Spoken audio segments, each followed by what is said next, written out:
Donc, je suis Nicolas Moreau, je suis fidèle supporter du club depuis l'âge de mes 5 ans où j'ai pris ma première licence et encore actuellement je suis encore licencié, mais cette fois-ci non plus en tant que joueur mais en tant que dirigeant.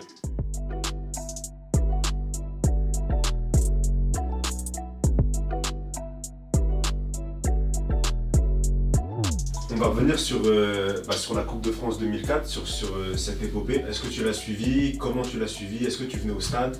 Alors oui, je l'ai vécu forcément de manière très positive, dans le sens où j'étais aussi encore licencié au club en tant que joueur, j'étais aussi socio, enfin voilà, je venais au stade tous les week-ends pour supporter les joueurs et l'équipe. Et voilà, quand on a vu, alors il y a eu de nombreux matchs sur cette coupe qui ont été, qui se sont déroulés à l'extérieur.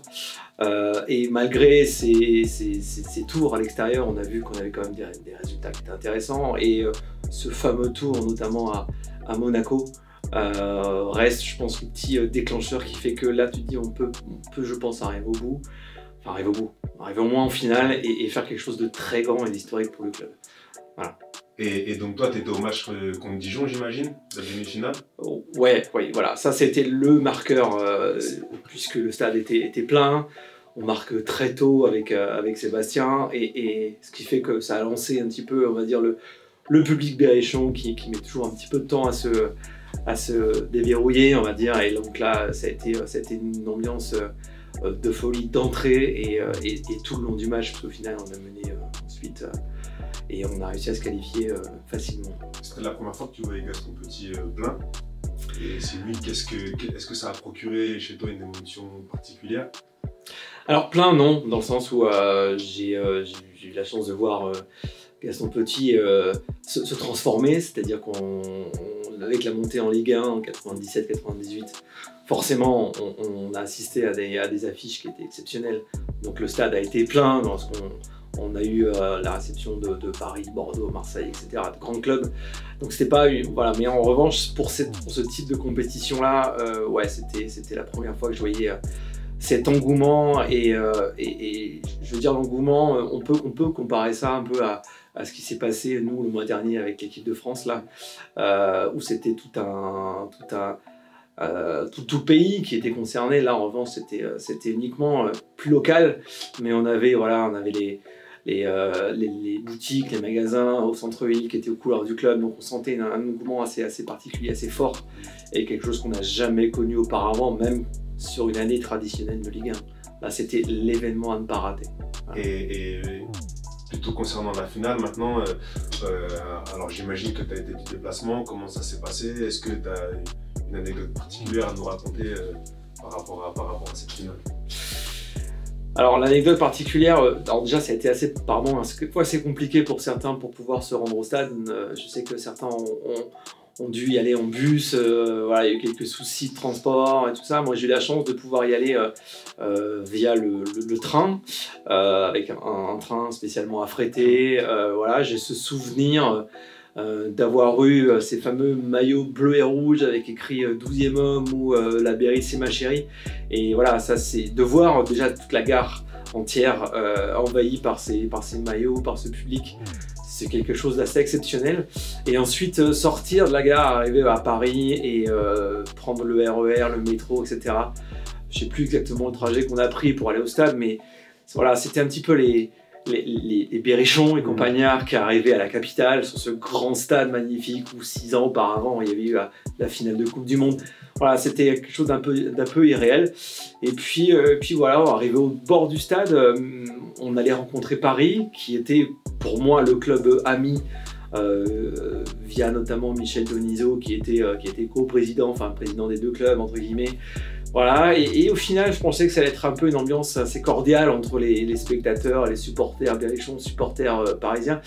Et aux abords du stade, au final, c'était pas si cordial que ça. Voilà, on avait quelques petits noms d'oiseaux qui volaient, enfin voilà, quelques petites provocations, mais gentilles de la part des spectateurs parisiens. Mais bon, c'était très sympa, voilà. Et alors ça c'était en 2004, mais aujourd'hui tu es toujours, on va dire, à la Berry. Enfin oui, tu es toujours, vu que tu es bénévole. Mais à quelle fréquence est-ce que tu suis le club? Est-ce que tu vas régulièrement au stade? Quel est un peu ton rôle au sein du club? Qu'est-ce que tu fais? Alors moi personnellement j'ai passé 16 ans en tant que joueur, j'ai eu 16 licences de joueur à la BRI, donc de U6, U7, de débutant jusqu'à senior, donc c'est quelque chose que l'on garde malgré tout. C'est-à-dire que même si après, plus tard, je suis passé dans d'autres clubs, on garde cet instinct berrichon, cette envie de soutenir et de supporter nos couleurs. Et même si on est loin de l'équipe, lorsqu'ils sont en déplacement, on les suit régulièrement, tout le temps. Voilà, j'ai encore des amis qui sont actuellement dans l'effectif professionnel. Voilà, on suit le club tous les jours, tous les week-ends. En plus, on a la chance d'avoir les réseaux qui nous aident aussi à avoir les différentes informations, mais voilà, on suit régulièrement. Et puis comme je disais, j'ai le fiston maintenant qui est en 14, qui aussi a pris sa licence très tôt depuis U6. Donc voilà, on suit le club et les épopées de l'équipe première et de l'ensemble des catégories d'ailleurs. Du coup, on peut supposer que tu seras là pour le 30e de finale face à Paris? Oui, bien sûr, bien entendu, puisque j'ai eu accès, j'ai eu la chance d'avoir accès à la pré-vente en tant que dirigeant et sociaux. Donc je serai présent, bien entendu, au club pour supporter, enfin au stade pour pouvoir supporter l'équipe. Ouais. Et du coup, ce match, est-ce que tu y crois? Est-ce que tu préfères voir, comme tout le monde et ça s'entend, les stars, voir Messi, voir Mbappé, Neymar forcément, ou est-ce que tu dis bon bah s'ils sont pas là, ça va peut-être laisser un peu plus de chance au club de réaliser un exploit? Comment tu vois ce match? Alors il y a plein de choses, hein. Déjà voir des stars, même si on a des stars qui sont un peu moins internationales que Mbappé, Messi, Neymar, etc. On aura forcément une équipe qui sera très compétitive et on aimerait avoir n'importe quel joueur au sein de notre équipe. Je pense notamment à des joueurs comme Verratti, Ekitike, etc. Voilà, ce sont tous de très grands joueurs. Donc quoi qu'il arrive, l'équipe qui va se présenter au stade ce jour-là sera exceptionnelle. Maintenant, bien entendu, pour le spectacle, on aimerait avoir de grands noms et les plus grands noms parisiens au stade ce soir-là.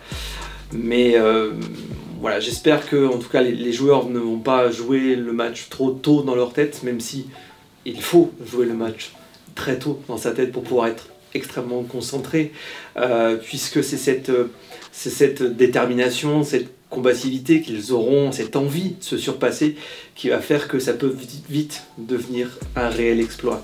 Mais il va falloir faire preuve d'une grande détermination et je pense que cet écart technique, tactique qu'il peut y avoir entre nous et notre équipe et ces grands noms parisiens justement peut se réduire grâce à cette détermination et on peut véritablement créer un exploit.